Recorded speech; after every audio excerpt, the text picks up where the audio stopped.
Now we're just gonna wrap up the NFC for winners and losers of free agency. The Falcons, to go over what they did, they signed Mohamed Sanu, Derek Shelby, Alex Mack, which could be big. Yeah, under the radar. Gonna be huge. They ended up re-signing Sean Witherspoon. They released Paul Solai. Do you guys know Solai? I think he's a linebacker. No, he's a defensive. No? He's a defensive lineman. Oh. He's huge. He's like 6'8".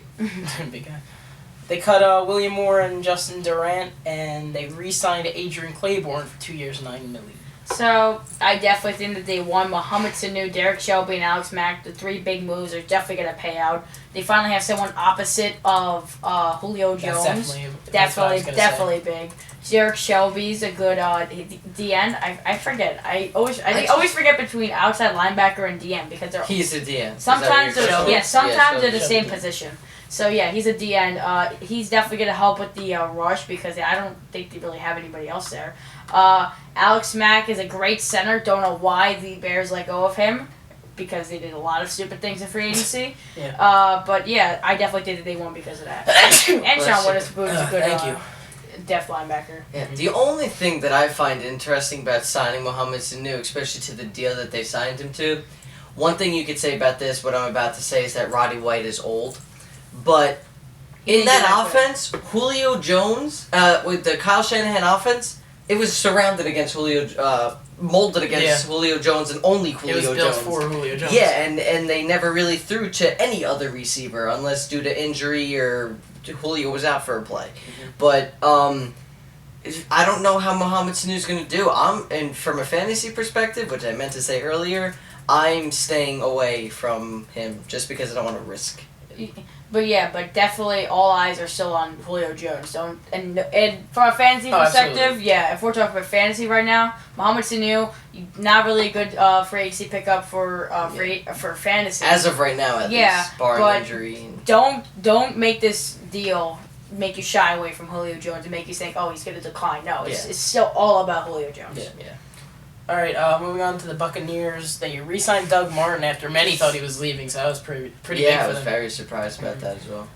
They fired Lovie Smith, signed Robert Ayers, signed Brent Grimes, which could be decent for them. You know, they didn't have great corners. And they also signed guard J.R. Sweezy to 5 years, $32.5 million, which is a big contract, but he's a great player. So what do you guys think? I think that for the J.R. Sweezy you said, I like J.R. Sweezy. I think he's going to be huge.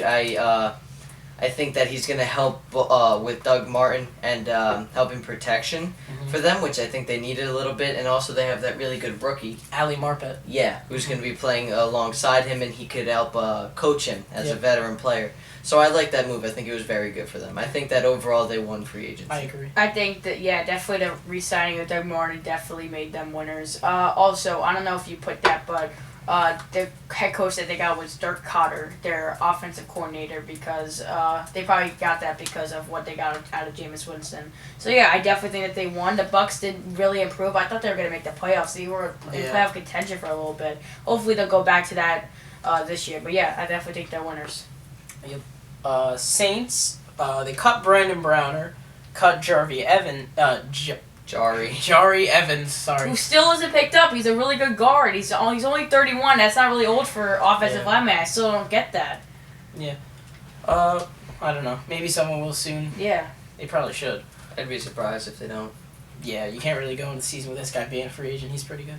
Kobe Fleener was signed probably to replace Jimmy Graham from 2 years ago. You know, they haven't had a pass-catching tight end since him. They released Marquise Colston, restructured both Cameron Jordan's contract and Donnell Ellerby. And they signed James Laurinaitis to a 1-year deal, which could be pretty big for them. What do you guys think about these moves? They definitely didn't do anything bad. Brandon Browner was a cancer for them in that secondary. He was just an defensive pass interference penalty waiting to happen. Jari Evans, I guess just for cap age, room, cap room, he should be signed. But anyway, definitely restructuring the contracts because they were down because of Drew Brees' contract. They were down in the salary cap. So yeah, I definitely think that they won. I feel the same way, mainly because of Kobe Fleener. Watch out for him in free agency, assuming their ideas stay this. I keep saying free agency, fantasy. Assuming they keep their offense the same way that they have. If Benjamin Watson was getting it done, the 6'6" Kobe Fleener, who's a lot more athletic, will definitely get the job done. Definitely. I'm going to go... I'm not going to say what you guys said. I'm going to say they're losers only because, Drew Brees, he's getting up there in age. He's still performing like one of the great quarterbacks. I wouldn't know if you would still consider him elite. He's still one of the best cornerbacks, and they really need to be taking advantage of this guy playing the way he's playing at this age, and they're really not getting much better to win games. Yeah, that's true. Lastly, the Panthers, they franchise tagged Josh Norman, re-signed Mike Tolbert, and they cut Roman Harper and Jericho Cotchery. That's pretty much all. Jared Allen retired too. Not that huge. Yeah. I personally think that they lost because they didn't do anything, but I guess you could say that 15-1, yeah. that they they didn't need to. So the only thing is they really got to get something done with Norman, because if they lose him, they lose like their secondary, because he was huge for them, Definitely. and it's definitely hard to argue against that. Re-signing Mike Tolbert was huge, and Roman Harper and Jared Koch are both like 150 years old, so Yeah, it doesn't really matter. if they cut them on their own, they feel that they didn't really need them. So. Yeah. Yeah, I definitely think that they lost too. They definitely need to get a wide receiver. Hopefully, Well, no, they got Benjamin. Kelvin Benjamin. Yeah, but in Opposite that him. opposite him is just Devin Funchess. He didn't show And, that much. and Ted Ginn, but he's but more there of a he's also sucker. getting very old as well. So yeah, losers like Nick said. All right, the last division we're going to be covering, the NFC West. The Rams, they released all their veteran... Well, not all their veteran players, obviously. I mean, these three veteran guys. Chris Long, James Laurinaitis, and Jared Cook, who's been with them for years, been productive for years. They franchise tagged Tremaine Johnson, Trey Mason. This isn't really a huge thing, but he was arrested. We'll see how that leads to, his playing time. Mark Barron was signed for 5 more years. Didn't he convert to a linebacker from safety? Yes. He's like an in between. Yeah, he's like a he's, hybrid player. yeah. Him and Deion Buchanan are the same type of player. And they signed William Hayes for 3 more years, and then that huge trade for the first overall pick that we've been talking about throughout this whole thing. I What do can't you guys wait think? to start talking about the draft. Yeah, I know. I think that they, I guess you could say if you're including the trade as a free agency move, Mm-hmm. I would say that yes. I don't know. I'm gonna go with they lost.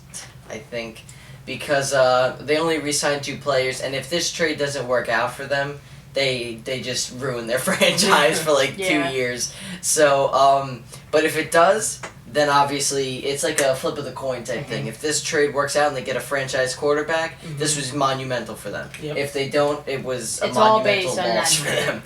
I think that they won. I think that Mark Barron and William Hayes are really good players for them on their defense. Chris Long, James Laurinaitis, and Jared Cook were all cap cutters, and Chris Long was getting old anyway, so James Laurinaitis was Cap cutters. cutters. I just feel like they lost a lot of veterans. Yes, I do. But like Nick said, if this trade works out, win for them. Winners of free agency for 5 more years. Yeah. But if they lose it, they're gonna be like the Redskins of 4 years ago. Yeah. I agree. I say they're winners because they made all that money, all that stuff that AJ was talking about. Yeah, pretty much. But like you've been saying, if the trade doesn't work out for them, huge losers. So I pretty much disagree. Cardinals, Drew Stanton, 2-year deal, not big, backup quarterback. Carson Palmer is a little injury prone though, so he's pretty important. They signed safety Tyvin Branch from the Raiders, and they also made a pretty big trade. They traded Chandler Jones. They got Chandler Jones for Jonathan Cooper and a 2nd-round pick from the Patriots. Another addition, after getting rid of Jonathan Cooper, they signed Evan Mathis to a $6 million deal. Rated the 3rd best guard in the NFL, which is interesting that he made it that deep into free agency. Yeah. He's still playing at an elite level. And they re-signed Chris Johnson to a 1-year deal. I definitely think that they are winners. They definitely didn't lose anybody. Chandler Jones is going to be great player for them on their defense. A defense that's already top 5. Tyvon Branch is a good depth signing. Chris Johnson, hopefully we see David Johnson starting, but I again, hope they do, because then there's just another running back in Exactly. fantasy that's gone. too many 3-headed or 2-headed. Yeah. So I definitely think that they're winners. I think Evan Mathis and Chandler Jones are very good deals. Mm-hmm.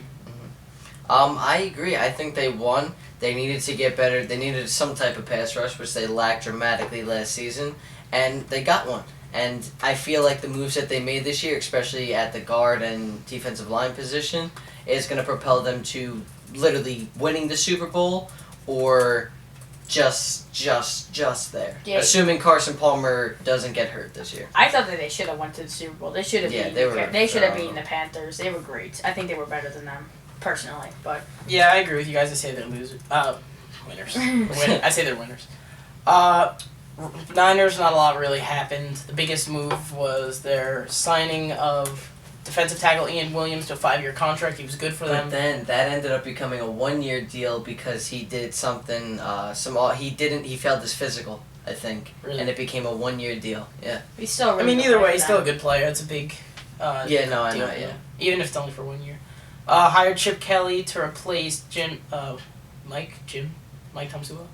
Mike Thompson. I don't know why I thought No, his name was Jim. It is Jim. It's Jim. I don't know what I'm Is it thinking Mike? about. It's Jim. It's Jim. It's Jim. I don't think it is. Somebody look that up. I'll It's Jim, but keep going. I don't know. Anyway, Zane Beatles, they signed to a 3-year deal, and they re-signed their kicker. Not a lot to talk about these guys. Not really a lot of good moves. It Yeah. is Jim. Jim? Yeah. I don't know why I thought it was Mike.